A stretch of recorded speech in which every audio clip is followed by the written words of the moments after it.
Hello, আসসালামু আলাইকুম viewers, কেমন আছেন সবাই? নিশ্চয়ই আমার কথা শুনে এই এতক্ষণ ভালো থাকা তো একটু বিবৃতির ভিতরে পড়ে যাবে।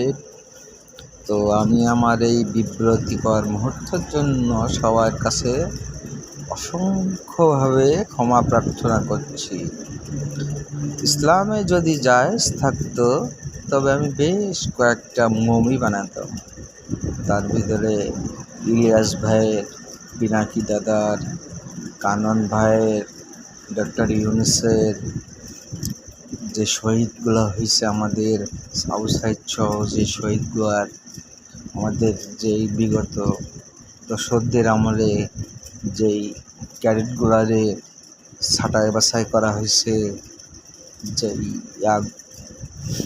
বিসিএসে ভালো ভালো ছাত্রদেরকে শুধুমাত্র রাজনীতির কারণে বাদ দেওয়া হয়েছে, তাদেরকে আমি একটা মমি তৈরি করতাম তাদের নিয়ে।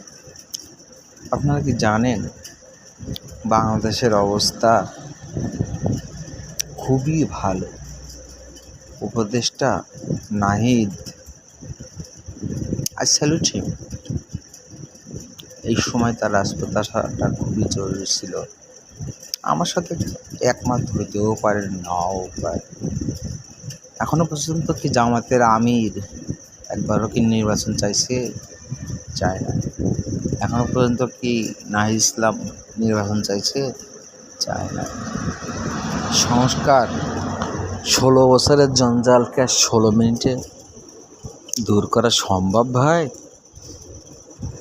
আপনারা সাধারণ একটা ভালো মস্তিষ্ক নিয়ে চলাফেরা করা লোকজনগুলো শুধু পরিবারতান্ত্রিক এই যে রাজনৈতিক প্রোটোকল থেকে কেন বেরিয়ে আসতে পারতেছেন না, আমি বুঝতেছি না। আমি আমার স্টুডেন্ট লাইফ শেষ করেছি আজ থেকে আরও 15 বছর আগে। তারপরেও আমি তো পূর্ণাঙ্গভাবে সমর্থন করি ছাত্রদেরকে, কারণ তারা লেখাপড়া জেনে রাজনীতি করতে এসছে। তারা জানে রাজনীতির প্রত্যেকটা অংশ, আইনের প্রত্যেকটা ধারা।